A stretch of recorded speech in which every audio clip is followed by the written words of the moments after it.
ನೀವು ಈ ವಿಡಿಯೋನ ಕ್ಲಿಕ್ ಮಾಡಿದ್ದೀರಾ ಅಂದರೆ ನಿಮಗೆ ಈಗ ಸದ್ಯಕ್ಕೆ ಎಕ್ಸಾಮ್ ಕೊಡುವುದು ತುಂಬಾ ಇಂಪಾರ್ಟೆಂಟ್ ಇದೆ ಅಂತ.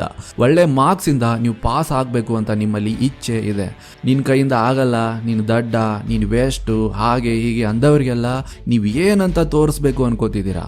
ಆದರೆ ವರ್ಷ ಪೂರ್ತಿ ಏನೂ ಓದಿದೆ ಈಗ ಎಕ್ಸಾಮ್ ಸಮೀಪ ಬಂದಾಗ ಓದಕ್ಕೆ ಸ್ಟಾರ್ಟ್ ಮಾಡಿದರೆ ಒಳ್ಳೆ ಮಾರ್ಕ್ಸಿಂದ ಪಾಸ್ ಆಗೋದಕ್ಕೆ ಸಾಧ್ಯನಾ? 100% ಸಾಧ್ಯ ಇದೆ. ನೀವು ಸ್ಮಾರ್ಟ್ ಸ್ಟಡಿ ಮೇಲೆ ಫೋಕಸ್ ಮಾಡಬೇಕು ಅಷ್ಟೇ. ಇವತ್ತಿನ ವಿಡಿಯೋದಲ್ಲಿ ನಾನು ನಿಮಗೆ ಕೆಲವು ರೂಲ್ಸ್ ಮತ್ತು ಸ್ಟೆಪ್ಸ್ ಹೇಳ್ತೀನಿ. ಅದನ್ನು ನೀವು ಫಾಲೋ ಮಾಡಿದರೆ ಒಳ್ಳೆ ಸ್ಕೋರ್ ಮಾಡೋದ್ರಿಂದ ನಿಮ್ಮನ್ನು ಯಾರೂ ತಡೆಯೋಕ್ಕಾಗಲ್ಲ. So without wasting the time, let's get into the video. ನೋಡಿ, ಟಾಪರ್ ಏನು ಎಕ್ಸ್ಟ್ರಾ ಆರ್ಡಿನರಿ ವ್ಯಕ್ತಿ ಅಂತೂ ಇರಲ್ಲ. ಅವನು ಸಹ ನಿಮ್ಮ ತರಾನೇ ಒಬ್ಬ ಸಾಮಾನ್ಯ ವ್ಯಕ್ತಿನೇ ಇರ್ತಾನೆ. ಆದರೆ ಅವನು ಪರೀಕ್ಷೆಯಲ್ಲಿ ಒಳ್ಳೆಯ ಮಾರ್ಕ್ಸ್ ಪಡೆಯುವುದಕ್ಕೆ ಒಂದೇ ಒಂದು ಕಾರಣ ಇರುತ್ತೆ. ಅದೇನಂದ್ರೆ ಕನ್ಸಿಸ್ಟೆನ್ಸಿ. ಹೌದು, ನೀವು ಯಾವುದೇ ಟಾಪರ್ನ ಕತೆ ಕೇಳಿದ್ರೆ ಅದರಲ್ಲಿ ಒಂದು ವಿಷಯ ಅಂತೂ ಯಾವತ್ತೂ ಕಾಮನ್ ಇರುತ್ತೆ. ಅದೇನಂದ್ರೆ ಕನ್ಸಿಸ್ಟೆನ್ಸಿ. ಆದರೆ ಕನ್ಸಿಸ್ಟೆನ್ಸಿ ಮೇಂಟೈನ್ ಮಾಡುವುದು ಅಷ್ಟು ಸುಲಭ ಇದೆಯಾ? ತುಂಬಾನೇ ಸುಲಭ ಇದೆ. ನೀವು ಈ 5 ರೂಲ್ಸ್ ಫಾಲೋ ಮಾಡಬೇಕು. Rule number 1, golden hour rule. ಈ ರೂಲ್ ಏನು ಹೇಳುತ್ತೆ ಅಂದರೆ, ನೀವು ಮುಂಜಾನೆ ಎದ್ದ ತಕ್ಷಣ ಫಸ್ಟ್ 1 ಗಂಟೆ ಓದಕ್ಕೆ ಸ್ಟಾರ್ಟ್ ಮಾಡಬೇಕು. ಅದರಿಂದ ಏನಾಗುತ್ತೆ ಅಂದರೆ ನಿಮ್ಮ ಮೈಂಡ್ ಓದುವುದಕ್ಕೆ ರೀಪ್ರೋಗ್ರಾಮ್ ಆಗುತ್ತೆ. ನೀವು ಮುಂಜಾನೆ ಎದ್ದ ತಕ್ಷಣ ನೀವು ಬೇರೆ ಯಾವುದೇ ವಿಷಯದ ಬಗ್ಗೆ ಯೋಚನೆ ಮಾಡದೆ ಓದಕ್ಕೆ ಸ್ಟಾರ್ಟ್ ಮಾಡಿದರೆ ಪೂರ್ತಿ ದಿನ ಓದುವುದ್ರ ಮೇಲೆ ನಿಮ್ಮ ಫೋಕಸ್ ಹೆಚ್ಚಾಗುತ್ತೆ. ಸೊ ಫುಲ್ ಡೇ ಈಸಿಲಿ ಓದಬಹುದು. Rule number 2, reward system.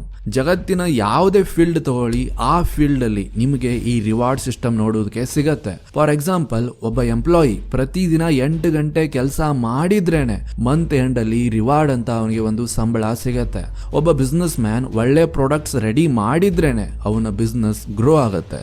ಹಾಗೆ ನೀವು ಓದೋದ್ರಲ್ಲಿ ಟೈಮ್ ಕೊಟ್ಟು ಎಫರ್ಟ್ ಹಾಕಿದ್ರೇನೆ ನಿಮ್ಮ ಪ್ರೋಗ್ರೆಸ್ ಆಗತ್ತೆ. ಸೊ ನೀವೇನು ಮಾಡಬೇಕು ಅಂದರೆ 7 ರಿಂದ 8 ಗಂಟೆ ಓದಿದ ಮೇಲೇನೆ ನಿಮಗೆ ನೀವೇ ಒಂದು ರಿವಾರ್ಡ್ ಕೊಟ್ಕೋಬೇಕು. ನಿಮಗೆ ಸೋಷಿಯಲ್ ಮೀಡಿಯಾ ಯೂಸ್ ಮಾಡಬೇಕು ಅಂತ ಆಸೆ ಆಗ್ತಿದ್ರೆ 8 ಗಂಟೆ ಓದಿದ ಮೇಲೇನೆ ನಾ ಸೋಷಿಯಲ್ ಮೀಡಿಯಾ ಯೂಸ್ ಮಾಡ್ತೀನಿ ಅಂತ ನೀವು ಒಂದು ಸಿಸ್ಟಮ್ ಮಾಡ್ಕೋಬೇಕು, ಒಂದು ನಿರ್ಧಾರ ಮಾಡ್ಕೋಬೇಕು. ನಿಮಗೆ ಯಾವ ದಿನ ಓದಕ್ಕೆ ಮನಸ್ಸೇ ಇರಲ್ಲ ಅಲ್ವಾ, ಆ ದಿನ ನಿಮಗೆ ಇದು ಪುಷ್ ಮಾಡುತ್ತೆ ಓದಕ್ಕೆ. Rule number 3, focus sprint. ನೀವು ಸ್ಟ್ರೇಟ್ ಆಗಿ 50 ನಿಮಿಷ ಓದಬೇಕು ಮತ್ತು 10 ನಿಮಿಷ ಬ್ರೇಕ್ ತಗೋಬೇಕು. ಮತ್ತು ಆ 10 ನಿಮಿಷದ ಬ್ರೇಕಲ್ಲಿ ಹೈ ಡೋಪಾಮೈನ್ ಕೊಡುವಂಥ ವಿಷಯ ಮಾಡಬಾರ್ದು. ಅಂದರೆ ಸೋಷಿಯಲ್ ಮೀಡಿಯಾ ಯೂಸ್ ಮಾಡುವುದು ಆರ್ ಸ್ಪೋರ್ಟ್ಸ್ ಮ್ಯಾಚ್ ನೋಡುವುದು, ಈ ಥರದ ವಿಷಯ ಮಾಡಬಾರ್ದು. ಯಾಕಂದರೆ ಆ ವಿಷಯಗಳಿಂದ ನಿಮ್ಮ 10 ನಿಮಿಷದ ಬ್ರೇಕ್ ಅರ್ಧ ಗಂಟೆ 1 ಗಂಟೆವರೆಗೂ ಹೋಗುತ್ತೆ. ಅದಕ್ಕೆ ನೀವು ಆ 10 ನಿಮಿಷದಲ್ಲಿ ವಾಕಿಂಗ್ ಮಾಡುವುದು, ಸ್ನ್ಯಾಕ್ಸ್ ತಿನ್ನುವುದು, ಈ ಥರದ ವಿಷಯ ಮಾಡಬೇಕು. Rule number 4, no pornography. ನೋಡಿ, ಬೇರೆ ಹುಡುಗಿ ಹಿಂದೆ ಹೋಗೋದ್ರಿಂದ ಅಥವಾ ತಾತ್ಕಾಲಿಕ ಸ್ಯಾಟಿಸ್ಫ್ಯಾಕ್ಷನ್ಗಳ ಹಿಂದೆ ಹೋಗೋದ್ರಿಂದ ನೀವು ಮಹಾನ್ ವಿಷಯಗಳನ್ನು ಸಾಧಿಸುವುದಕ್ಕೆ ಸಾಧ್ಯನೇ ಇಲ್ಲ. ಎಷ್ಟೋ ವಿದ್ಯಾರ್ಥಿಗಳು ಇದರ ಅಡಿಕ್ಷನ್ಗೆ ಬಲಿ ಆಗ್ತಿದ್ದಾರೆ. ಅವರಲ್ಲಿ ಎಲ್ಲಾ ಸಾಮರ್ಥ್ಯ ಇರುತ್ತೆ ಗುರು, ಆದ್ರೆ ಇಂಥ ಅಡಿಕ್ಷನ್ಗಳಿಂದ ಅವರ ಎನರ್ಜಿ ಬೇರೆ ವಿಷಯಗಳಿಗೆ ಹೋಗ್ತಿರತ್ತೆ ಮತ್ತು ಅದರ ಲಾಸ್ ಅವರೇ ತುಂಬಬೇಕಾಗತ್ತೆ. So avoid pornography at any cost. Rule number 5, be honest to yourself. ನಿಮಗೆ ನೀವೇ ಪ್ರಾಮಾಣಿಕರಾಗಿರಿ. ನೋಡಿ, ಎಷ್ಟೇ ಬುದ್ಧಿವಂತ ಸ್ಟೂಡೆಂಟ್ ಇದ್ರೂ ಕೆಲವು ದಿನ ಹೇಗಿರ್ತಾವಂದ್ರೆ ಪೂರ್ತಿ ಎಫರ್ಟ್ ಹಾಕೋಕ್ಕಾಗಲ್ಲ, ಪ್ಲ್ಯಾನ್ ಮಾಡಿದಷ್ಟು ಓದೋಕ್ಕಾಗಲ್ಲ. ಆದರೆ ಅಂಥ ದಿನ ನೀವು ನಿಮ್ಮ ತಪ್ಪುಗಳನ್ನು ಬೇರೆಯವ್ರ ಮೇಲೆ ಹೇರಬೇಡಿ. ಬದಲಿಗೆ ನಾಳೆನ ಇನ್ನೂ ಚೆನ್ನಾಗಿ ಓದಬೇಕು ಅಂತ ಮೈಂಡ್ ಸೆಟ್ ಮಾಡ್ಕೋಬೇಕು. ಸೊ ಈ 5 ರೂಲ್ಸ್ ಅಂತೂ ಬೇಸಿಕ್ ವಿಷಯ. ಇವುಗಳನ್ನಂತೂ ನೀವು ಫಾಲೋ ಮಾಡಲೇಬೇಕು. ಇನ್ನು ಸ್ಮಾರ್ಟ್ ಸ್ಟಡಿ ಮಾಡುವುದಕ್ಕೆ ನಾನು ನಿಮಗೆ 4 ಸ್ಟೆಪ್ಸ್ ಹೇಳ್ತೀನಿ. ಆ 4 ಸ್ಟೆಪ್ಸ್ನ ನೀವು ಒಂದು ಪೇಜಲ್ಲಿ ಬರೆದಿಟ್ಕೊಳ್ಳಿ. ಅದರಿಂದ ನಿಮಗೆ ಆ ಸ್ಟೆಪ್ಸ್ ಫಾಲೋ ಮಾಡೋದಕ್ಕೆ ಈಸಿ ಆಗತ್ತೆ. Step number 1, develop a mind set of topper. ನಿಮಗೆ ಈಗ ಸದ್ಯಕ್ಕೆ ಈ ವಿಡಿಯೋನ ಇಲ್ಲೇ ಅರ್ಧದಲ್ಲಿ ಬಿಟ್ಟು ಬೇರೆ ವಿಡಿಯೋ ನೋಡಬೇಕು ಅಂತ ಆಸೆ ಆಗ್ತಿರತ್ತೆ. ಮತ್ತು ಈಗ ಆಗಲೇ ಎಷ್ಟೋ ಜನ ಈ ವಿಡಿಯೋನ ಸ್ಕಿಪ್ ಮಾಡಿ ಹೋಗಿರ್ತಾರೆ. ಯಾಕೆ ಹೀಗಂದ್ರೆ ನಿಮ್ಮ ಮೈಂಡ್ ತುಂಬ ಈಸಿಲಿ ಗಿವ್ ಅಪ್ ಮಾಡುತ್ತೆ. ನನ್ನ ಕೈಯಿಂದ ಆಗ್ತಿಲ್ಲ ಗುರು ಅಂತ ನಿಮ್ಮ ಮೈಂಡ್ ಗಿವ್ ಅಪ್ ಮಾಡುತ್ತೆ. ಸೊ ನೀವು ಫಸ್ಟ್ ನಿಮ್ಮ ಮೈಂಡ್ನ ಫೋಕಸ್ ಮಾಡೋದಕ್ಕೆ ಟ್ರೈನ್ ಮಾಡಬೇಕು. ಡಿಸ್ಟ್ರಾಕ್ಷನ್ಸ್ಗಳಿಂದ ನಿಮ್ಮ ಮೈಂಡ್ ಎಷ್ಟು ವೀಕ್ ಆಗಿದೆ ಅಂದರೆ ನಿಮಗೆ ಓದುವುದು ತುಂಬ ಕಷ್ಟ ಅನ್ನಿಸ್ತಿರತ್ತೆ. ಆ ಕಾರಣದಿಂದ ನೀವು ಸ್ವತಃ ಏನು ಅನ್ಕೋತೀರಾ ಅಂದರೆ, ನಾನೊಬ್ಬ ಎವರೇಜ್ ವಿದ್ಯಾರ್ಥಿ ಇದ್ದೀನಿ, ನನ್ನ ಕೈಯಿಂದ ಹೈ ಸ್ಕೋರ್ ಮಾಡೋದಕ್ಕೆ ಸಾಧ್ಯ ಇಲ್ಲ ಅಂತ ಅನ್ಕೋತೀರಾ. ಆದರೆ ದೋಸ್ತ್, ಇದೆಲ್ಲ ನಿನ್ನ ಮೈಂಡ್ ಸೆಟ್ಟಿನ ಆಟ ಇದೆ. ಒಮ್ಮೆ ನಿಮಗೆ ನೀವು ಅನ್ಕೊಂಡಿರುವ ರಿಸಲ್ಟ್ ಸಿಕ್ಕರೆ ನಿಮಗೆ ನಿಮ್ಮ ಮೇಲೆ ಕಾನ್ಫಿಡೆನ್ಸ್ ಹೆಚ್ಚಾಗುತ್ತೆ. ಆ ಕಾನ್ಫಿಡೆನ್ಸ್ ಬರುವುದಕ್ಕೆ ನಿಮ್ಮ ಮೈಂಡ್ ಸೆಟ್ ಹೇಗಿರಬೇಕು ಅಂದರೆ, ಎಲ್ಲ ಈಸಿ ಇದೆ, ನನ್ನಲ್ಲಿ ಎಲ್ಲ ಸಾಮರ್ಥ್ಯ ಇದೆ, ನಾನು ಎವರೇಜ್ ಅಂತೂ ಅಲ್ಲ, ಬದಲಿಗೆ ನಾನು ಬುದ್ಧಿವಂತ ಇದ್ದೀನಿ ಅಂತ ಮೈಂಡ್ ಸೆಟ್ ಇರಬೇಕು. ನೀವು ಚಿಕ್ಕವರಿದ್ದಾಗ ನಿಮಗೆ ನಡೆಯುವುದು ತುಂಬ ಕಷ್ಟ ಅನ್ನಿಸ್ತಿತ್ತು, ಸೈಕಲ್ ಹೊಡೆಯುವುದು ಕಷ್ಟ ಅನ್ನಿಸ್ತಿತ್ತು. ಆದರೆ ಮುಂದೆ ಒಂದಿನ ಅದೆಲ್ಲ ಈಸಿ ಅನ್ಸಕ್ಕೆ ಸ್ಟಾರ್ಟ್ ಆಯಿತು ಅಲ್ವಾ? ಹಾಗೆ ಈಗ ನನಗೆ ಓದುವುದಂದರೆ ಕಷ್ಟ ಅನ್ನಿಸ್ತಿದೆ, ಆದರೆ ರೆಗ್ಯುಲರ್ಲಿ ಓದೋಕ್ಕೆ ಸ್ಟಾರ್ಟ್ ಮಾಡಿದರೆ ನನಗೆ ಇದು ಈಸಿ ಆಗುತ್ತೆ ಅಂತ ನಿಮ್ಮ ಮೈಂಡ್ ಸೆಟ್ ಡೆವಲಪ್ ಮಾಡ್ಕೋಬೇಕು. Step number 2, follow pattern of examination. ಪ್ರತಿ ಎಕ್ಸಾಮ್ದು ಒಂದು ಪ್ಯಾಟರ್ನ್ ಇರುತ್ತೆ, ಅದು ಯಾವಾಗಲೂ ಸೇಮ್ ಇರುತ್ತೆ. ನೀವು ಸುಮ್ಮನೆ ಎಲ್ಲ ಚಾಪ್ಟರ್ಸ್ ಓದುತ್ತಾ ಕುಳಿತುಕೋಬಾರ್ದು. ನೀವು ಮೋಸ್ಟ್ ವ್ಯಾಲ್ಯೂಯಬಲ್ ಚಾಪ್ಟರ್ಸ್ ಹುಡುಕಬೇಕು. ಯಾವ ಚಾಪ್ಟರಿಂದ ಜಾಸ್ತಿ ಕ್ವಶನ್ಸ್ ಕೇಳ್ತಾರೆ ಆ ಚಾಪ್ಟರ್ಸ್ ಹುಡುಕಬೇಕು.